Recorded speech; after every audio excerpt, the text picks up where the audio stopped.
Hi there. You're here on the Connecticut Common Sense podcast, and I am Selina Rifkin. And Jason is working, and we don't have a guest. So I'm going to talk about something that's been on my mind for a while and that we really haven't gotten to. And that's the whole MAHA movement. I was so excited when I found out that RFK Jr. was going to be part of Trump's team. I seriously considered voting for him. I have voted in the last few elections before this one. I voted Libertarian, so I have no problem voting for a third party. And in Connecticut, I don't know that it would have mattered that much anyway, because we all know what we have for an electorate, and we all know that at this point that our votes don't count that much because we have so much election fraud.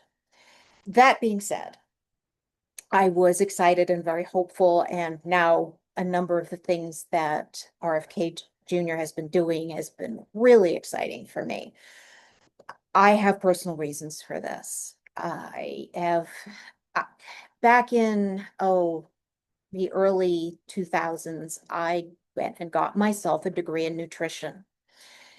I hoped sincerely that I would be able to have a career advising people on nutrition because it's made such a huge difference in my life. I have various issues that this has made a big difference with. And there's plenty of evidence that eating the right food can produce considerable healing. And I could give you stories, and I will give you some. I did not follow through with that career. I am really not good at marketing, and I didn't know how to approach it. And the few people that I advised thought that what I was talking about was completely insane.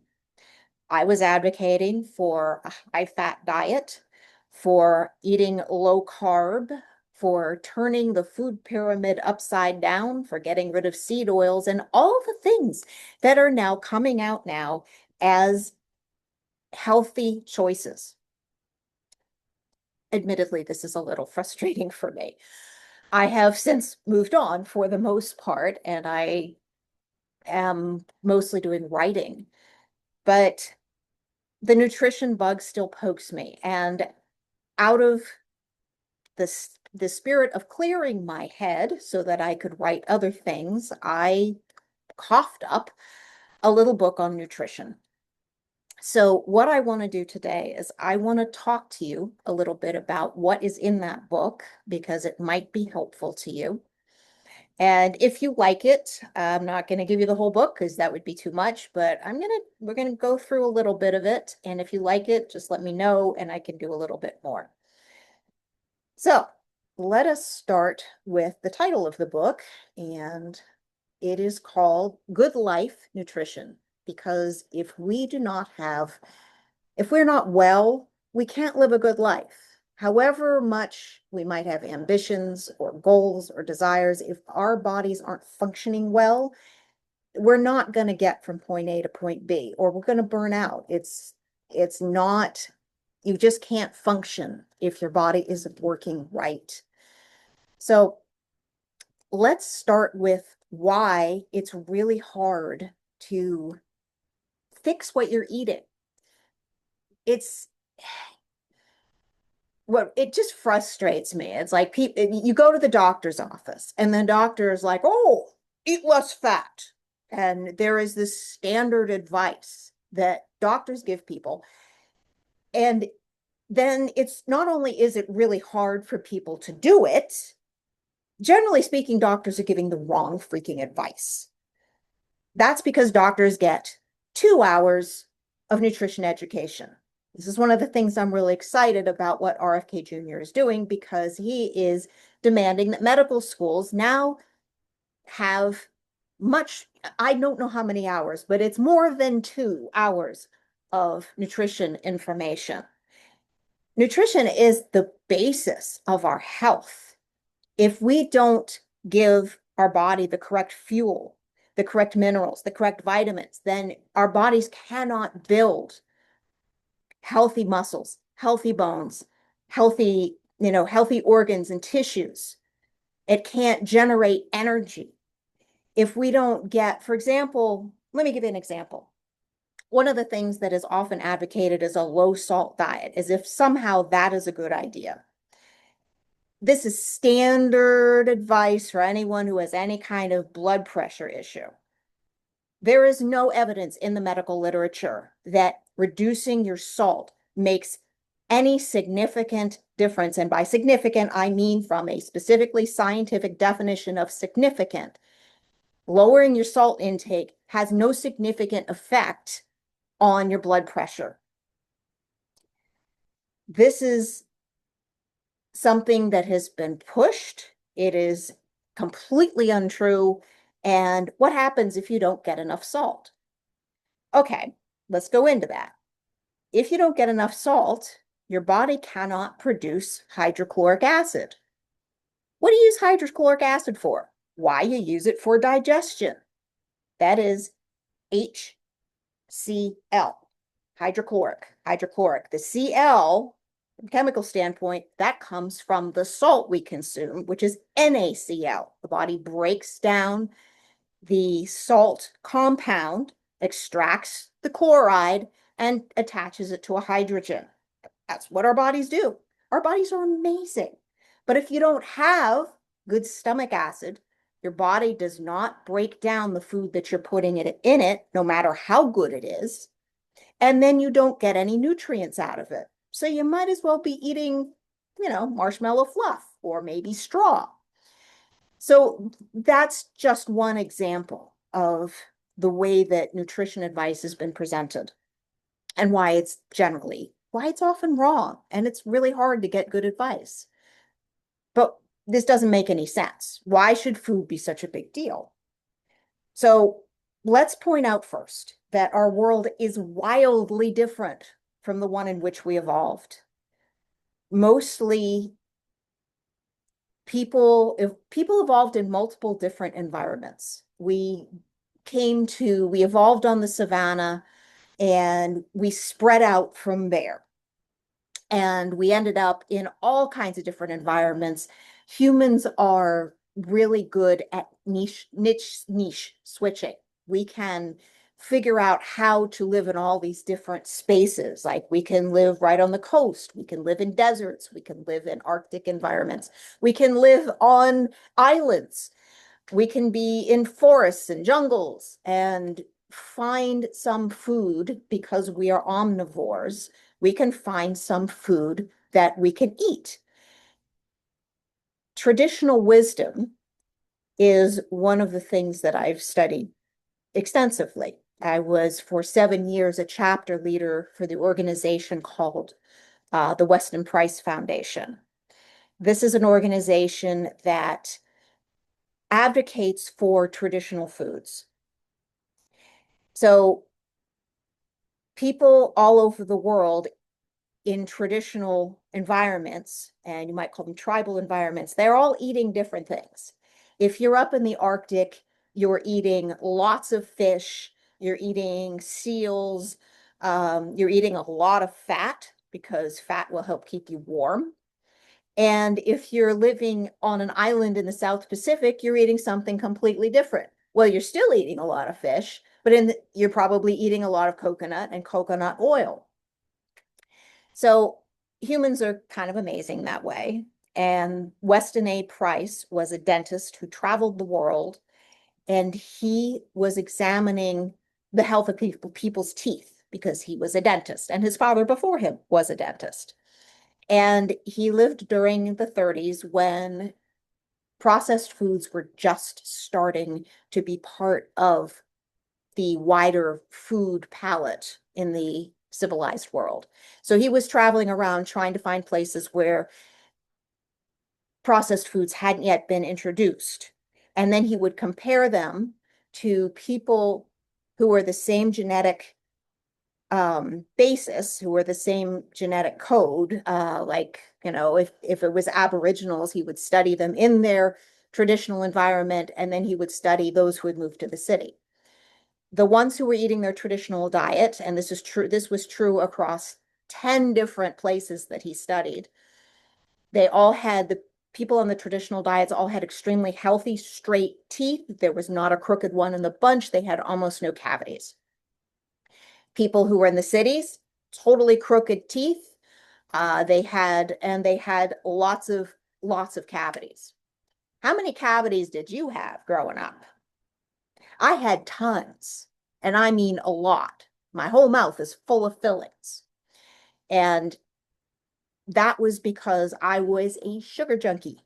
I used to eat 4 candy bars a day, and I'm not even kidding. I would go and steal money out of the laundry money, and I would take it over to the drugstore next door and buy 10-cent candy bars because, yeah, I am that old. For the record, I'm 60. And so I used to eat a lot of sugar and I had a ton of cavities, and there's always that association. And dentists will say, oh, don't eat sugar, but how many people actually pay attention to that? My mom's caregiver knows that she needs to stop eating sugar, and she's cut down a lot. And her doctor says, don't eat it at all because this is becoming a serious problem. And she's still struggling with it.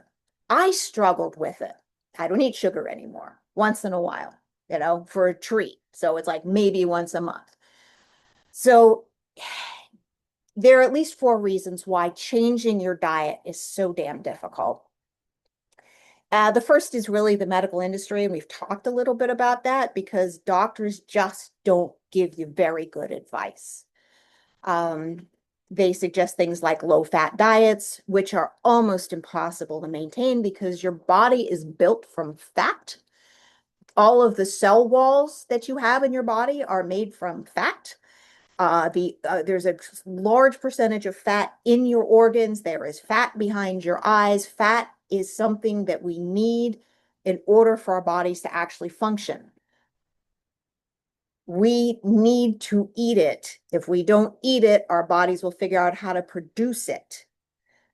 So there are economics incentives for doctors, because if you start fixing yourself, you're not going to go to your doctor nearly as often, and you're not going to be getting drugs from pharmaceutical companies. So when people go to their diet or doctor and they rely on what their doctor tells them to eat, I've watched so many people just slide slowly into worse and worse health. People trust their doctors because they think their doctors like know this truth. Our ancestors didn't actually have to think about what they were eating. They ate what was in their environment. But that didn't include anything refined. It didn't include the toxins and herbicides and all the chemicals that we have in our food now. So when a doctor tells you what you should be eating, as much as I would like to not swear at the medical profession, I'm going to say they don't know what they're talking about.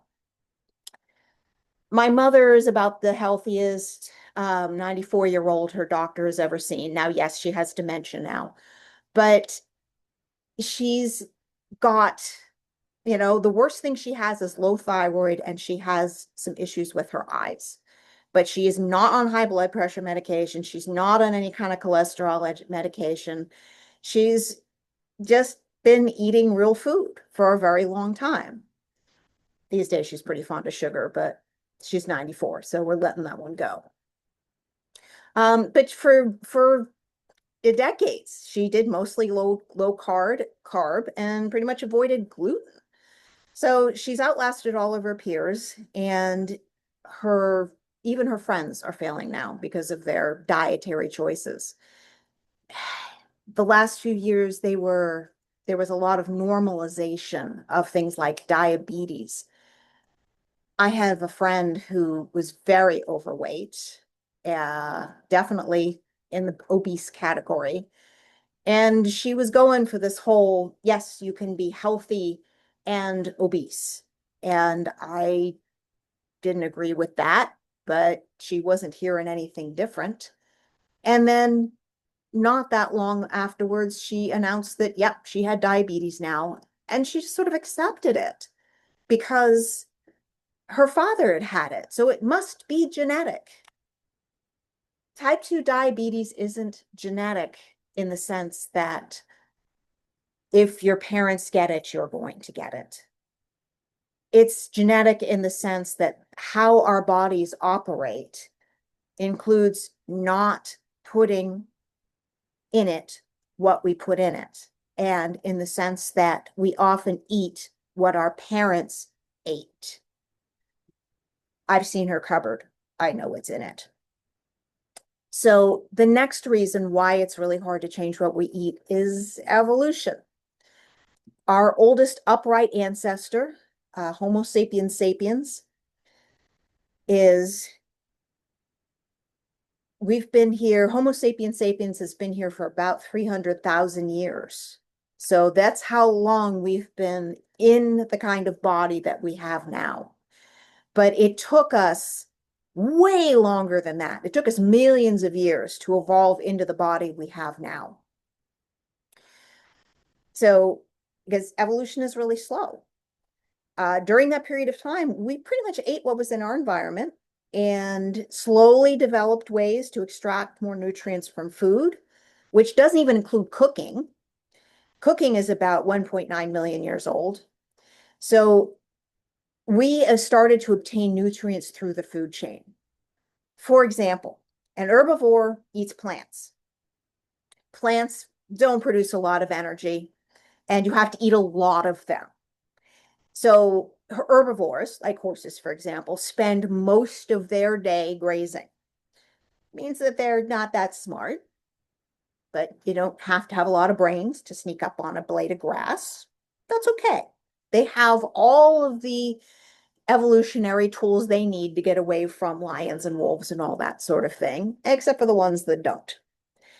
But if a carnivore eats a horse, then the carnivore doesn't have to expend the energy to make the vitamins that a horse will make. Horses and cows will literally make vitamins in their guts. It's the microbes that evolve to help break down the grass, and they produce those vitamins. It's sort of a side benefit, but the animal uses them. But then if a carnivore eats that, then the carnivore doesn't actually have to expend the energy to make those vitamins. So the carnivore may not even have the capacity to make the vitamins that their body needs. That's what happens in evolution. For example, vitamin B12 isn't something that we can make. It's what's called an essential vitamin. We have been eating animal flesh for so long, for so many generations, that our bodies don't even make vitamin B12 anymore. And so we have to get that from food. And there's a number of vitamins that we have to get from our food. So we started scavenging meat around 2.5 million years ago. And we started getting better at it over time. So the theory is we started getting smarter because we were getting more vitamins and we were expending less energy to get the food that we were eating. Once we started cooking our food, that let us get more nutrients from the meat because again, our bodies, it broke down some of what we need. It made things easier to digest, and so we could get more out of it. So if you, let's see, the foods that existed with us in our evolved environments were all what we call biotic. That food was alive and it had its own purpose before we consumed it. Only milk, fruit, and nectar are produced with the intention of being consumed. And that stuff isn't usual. Honey's hard to get.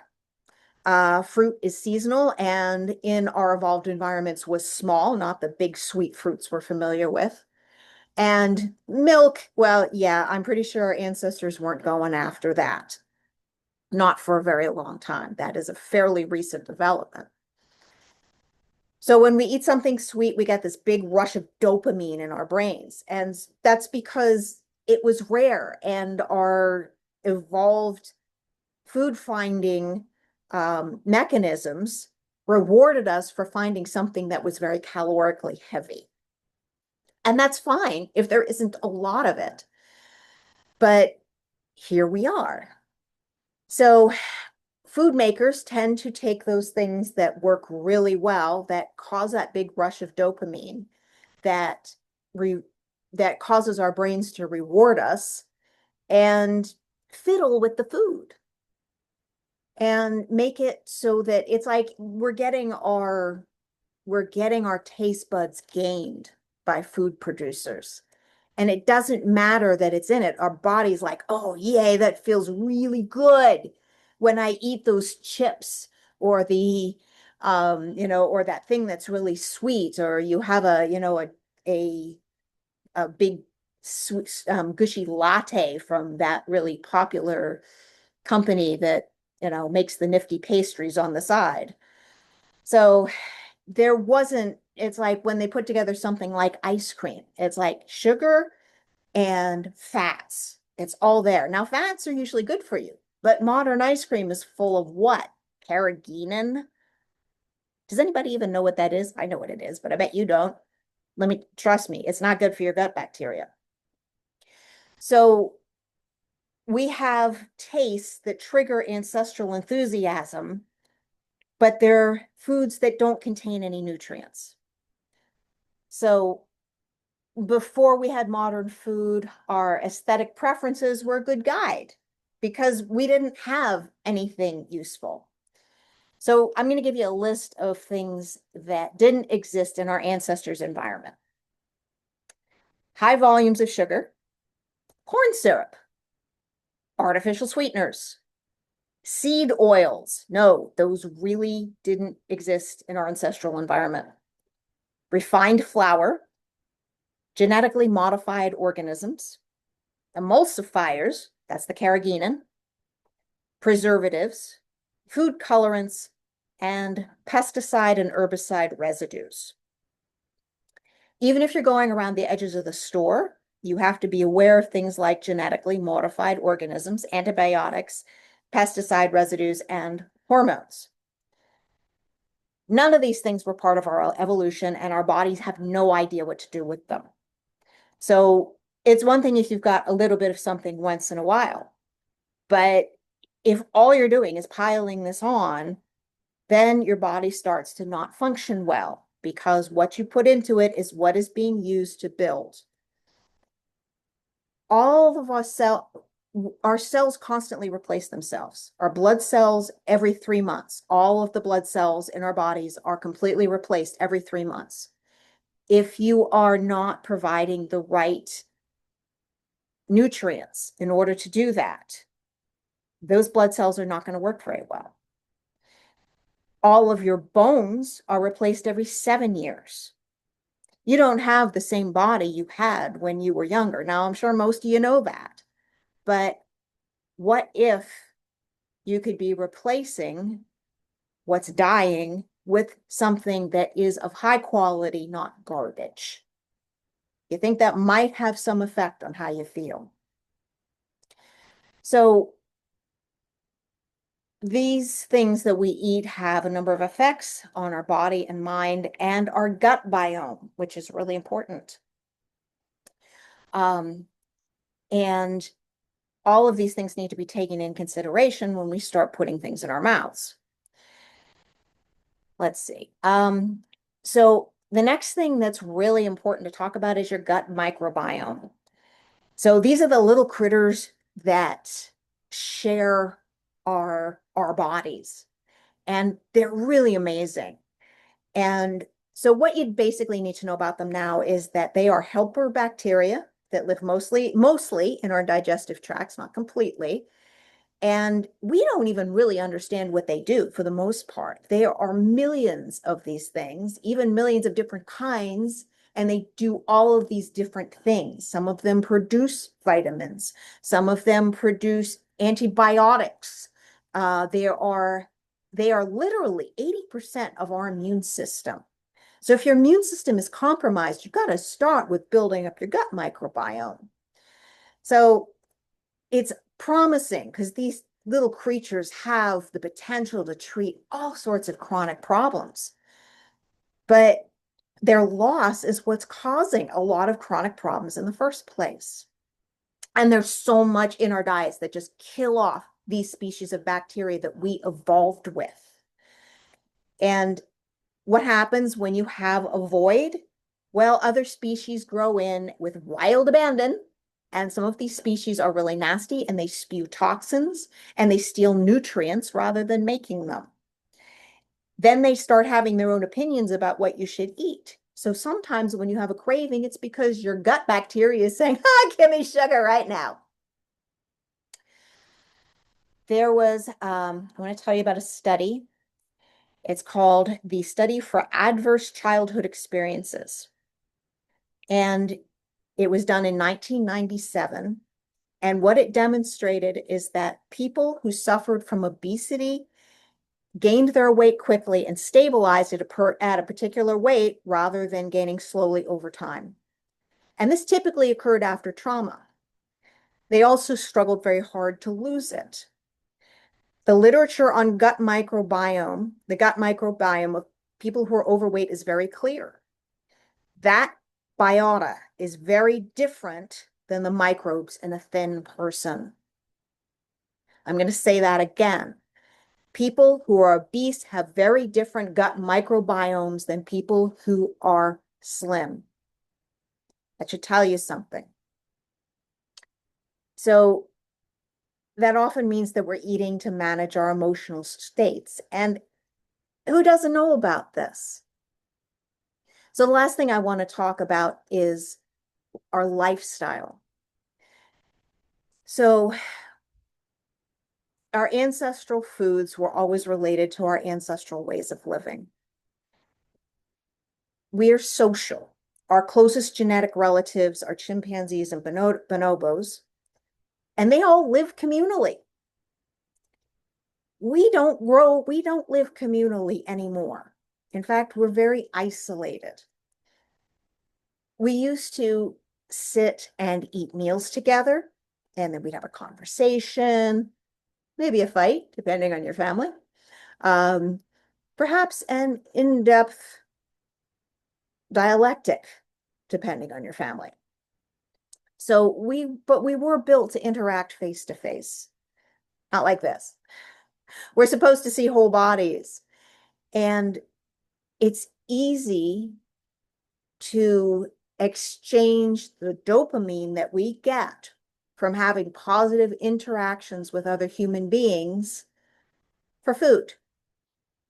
If we don't get what we need from other human beings, if we don't have good relationships where we can get those little surges of dopamine, if we don't get the exercise, the sunlight, the music, the things that make us feel good and feel happy, if we don't get that, we don't get those little surges of dopamine and we start looking for them from food.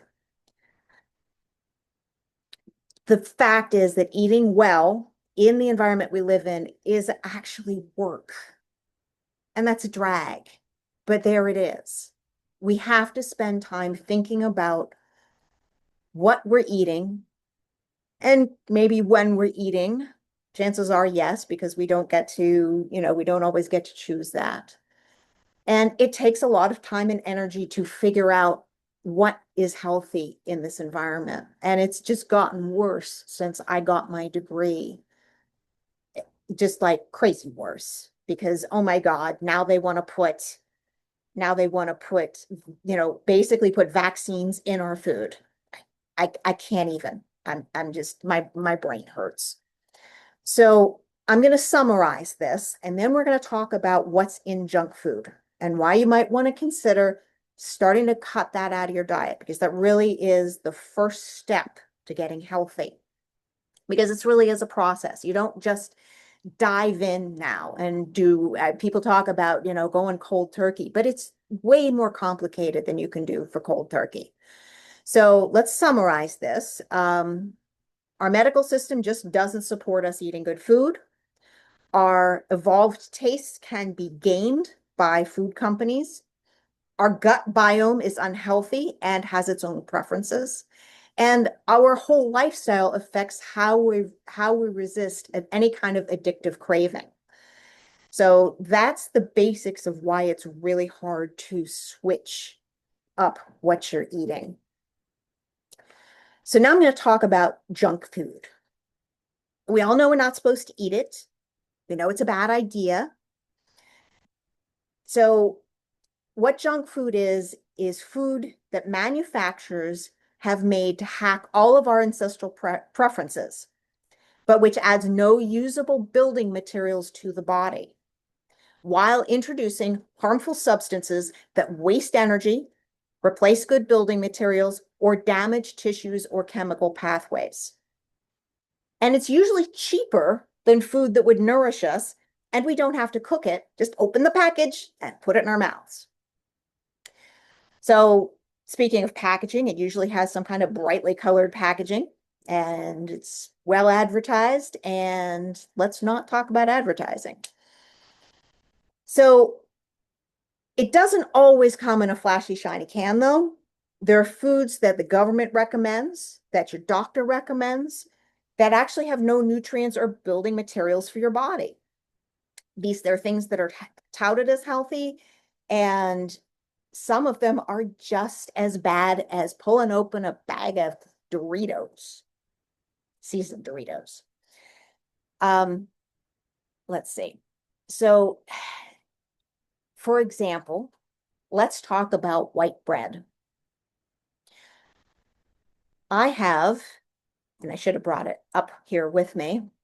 We have a friend who came to visit, and she pretty much lives on milk and chicken and white bread for reasons that I'm not going to go into. So my husband bought her a loaf of what he thought would be a good quality bread. That was something like 40 days ago. She came to visit, didn't eat any of the bread, and it just sat there on the counter because I don't eat that. And it sat there and it sat there and it remained remarkably unchanged. So the bread, and then it became an experiment because now I want to know how long it's going to sit there before something actually happens to it. And it's still sitting on top of my cabinet. I really should have brought it up here. Um, and it is unchanged from when he bought it well over a month ago. No mold, nothing there. What the heck is in this stuff? And this was a loaf that he thought might be healthy. I'm going with no. So, and would also explain why my friend has such gut issues, but she's not interested in any kind of advice. So we'll just not do that. So if you're feeding yourself on, I'm gonna use a different analogy here. What happens if you build your house with warped lumber and sandy cement? Well, you know what's going to happen. It's going to collapse pretty soon. And so that's what happens when we give our bodies not enough or poor structural components. So our cells are made from protein and fat. And for the last 60 years, our government has been telling us to eat carbs, grains. None of our cells are made from carbohydrates, none whatsoever. They're all protein and fat. So maybe eating good protein and fat would be good to replace all those cells that are dying. Maybe. Just saying. So there's a lot of, let's see. So there are multiple foods that we now eat that disrupt the pathways that mediate inflammation, disrupt the pathways that work with our immune function, that trigger negative thought processes and build and fill up our fat cells. Once you disrupt those pathways, our energy is reduced, our mood is lowered, and we get sick more easily. So that makes it easier to reach for junk food. Woohoo. Okay. So regular food can really seem kind of bland in comparison to what junk food offers, which is very strong, salty, sweet, tart flavors.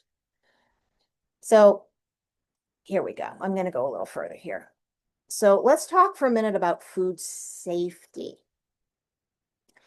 So there's a specific clause in the FDA code that's related to cancer, but there's nothing so specific about neurological damage, emotional regulation, blood sugar instability, or birth defects.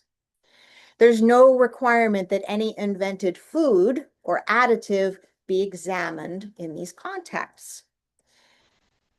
The FDA is very concerned about cancer, but they're not concerned about any of these other effects that you might get from your food. And I don't think RFK has actually gotten into the FDA very much yet. I don't think he's had time.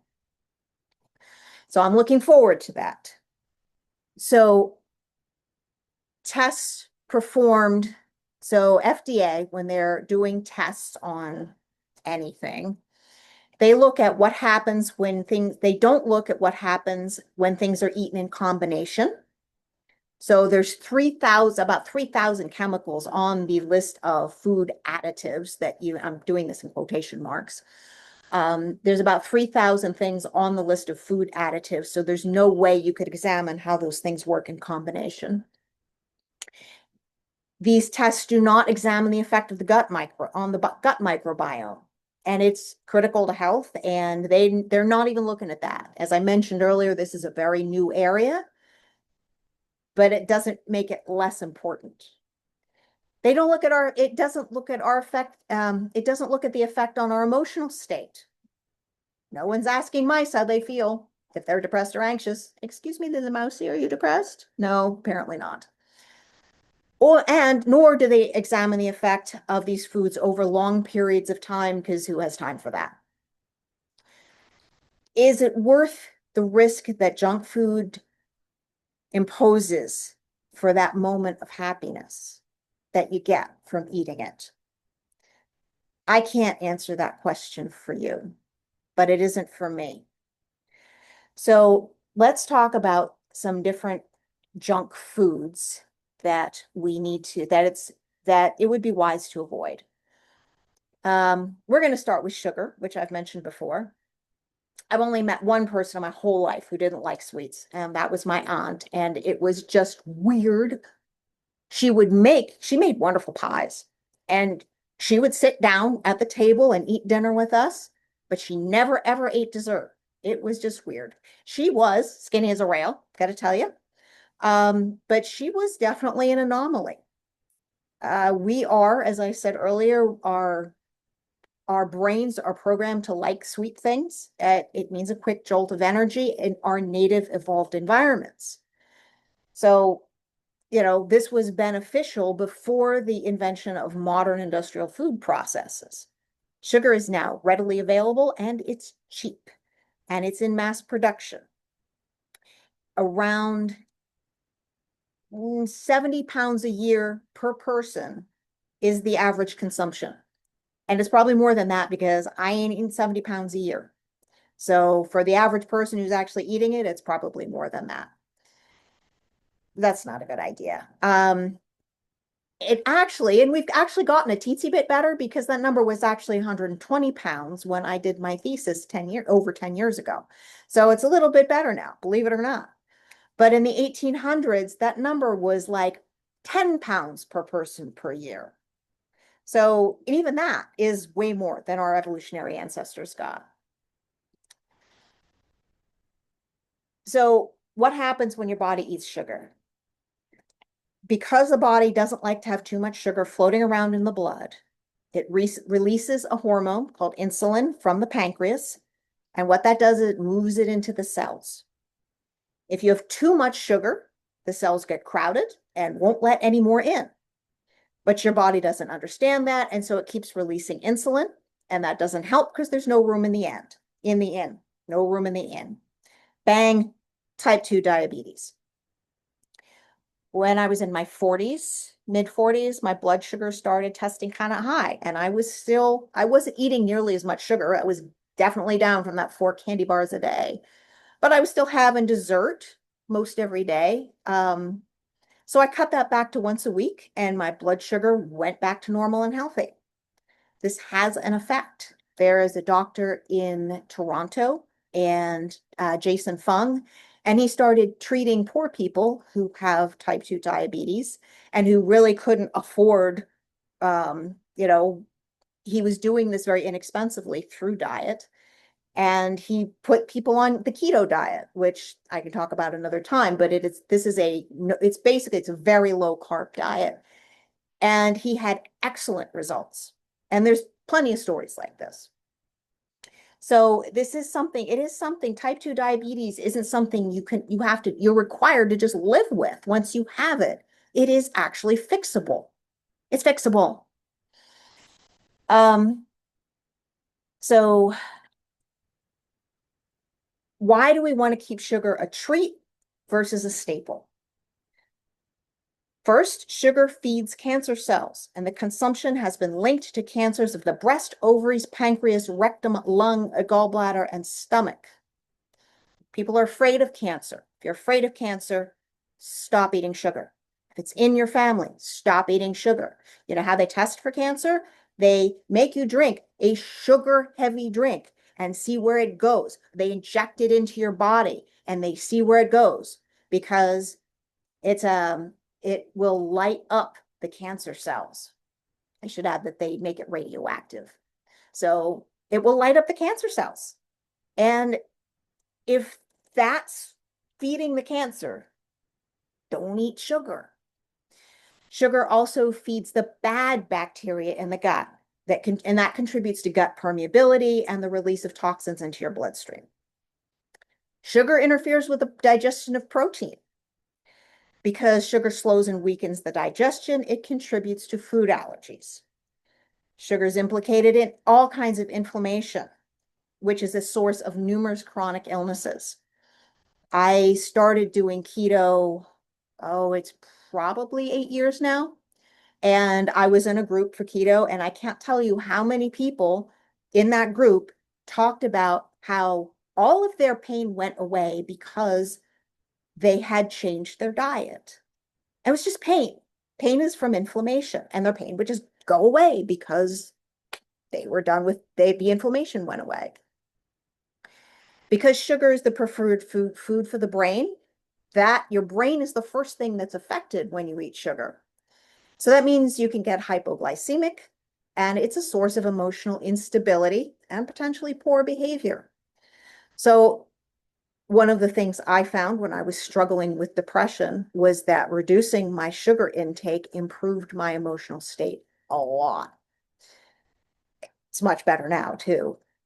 Refined sugars can also cause mineral imbalances, which can lead to anxiety, tooth decay, brittle bones, and poor sleep. That was the other thing that happened when I reduced my sugar intake, as all of a sudden my chronic insomnia got a lot better. So those are a bunch of reasons why you want to treat sugar like a treat as opposed to a staple that you're eating every day. Okay, so the next thing on my list of things you want to avoid is preservatives. So I'm just going to give you a little list here. Nitrates and nitrites can increase the risk of colon cancer. Trans fats, which we've all heard a lot about lately, but you need to know that it's illegal in the US because of its link to heart disease, but because of the way the law is written, it means there can still be 0.5 grams per serving, since food makers are legally entitled to say there are no trans fats below this particular limit. And that just has to do with how the law is written.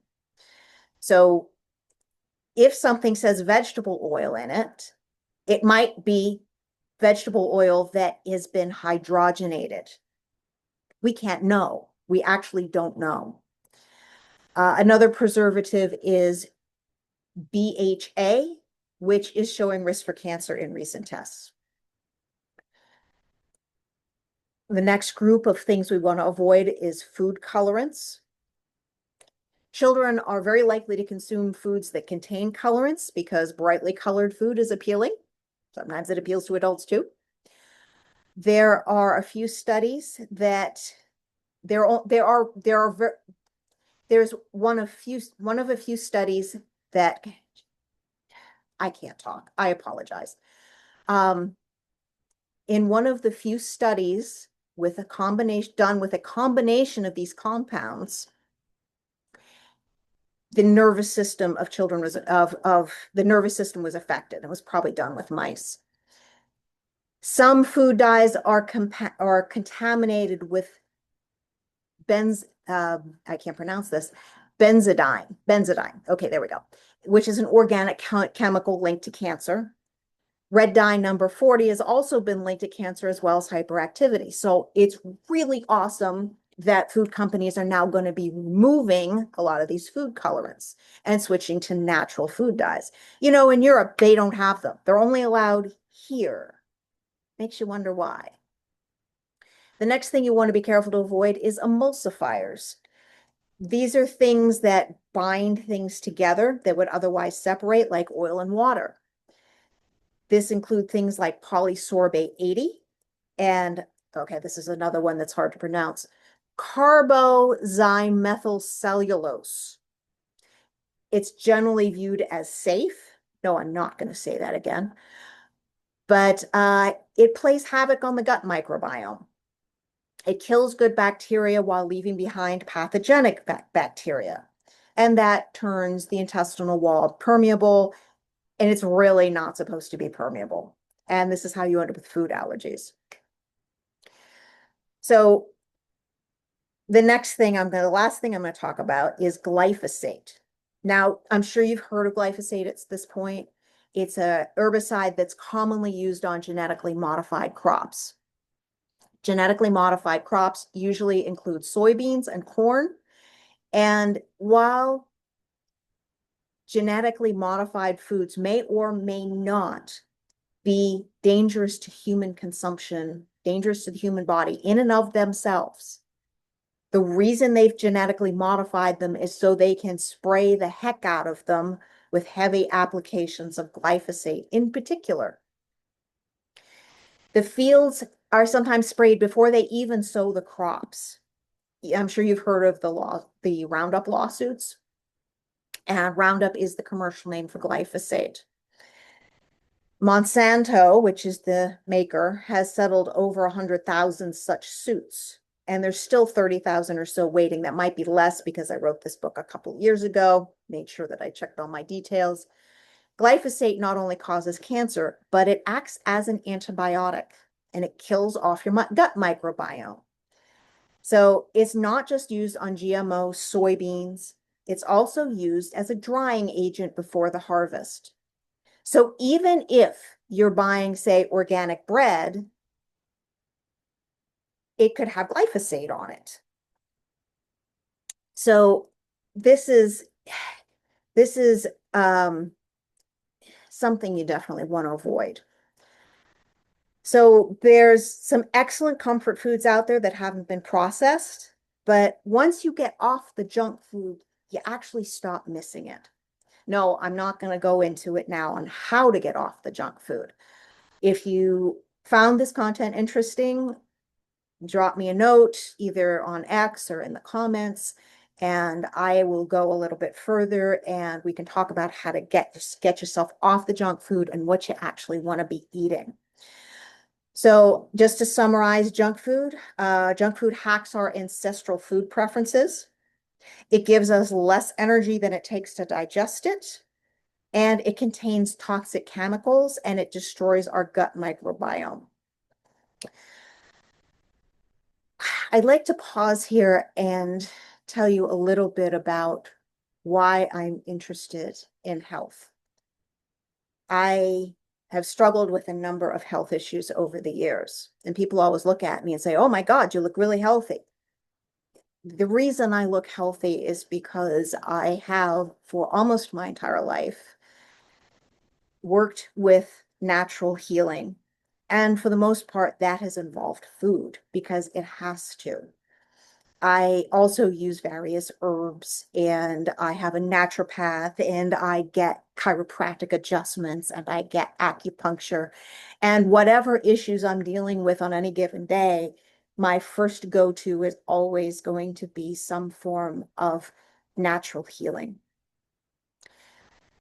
I I will say that I have chronic Lyme disease. If I don't keep, I don't know, maybe it'd be better now. It's been actually a couple of years since I've had symptoms, but I struggled with it for a couple of years, several years actually, and I'm finally just coming back from it. And I did not use, I did one round of antibiotics. That was it. I did that round of antibiotics. All the symptoms went away. I felt better. And then, boom, about a month later, they all came back. And that's pretty typical when you have a chronic case of this. And so first we used herbs and then we used ozone, and it is completely under control now. No more migraines, no more chronic pain, nothing like that.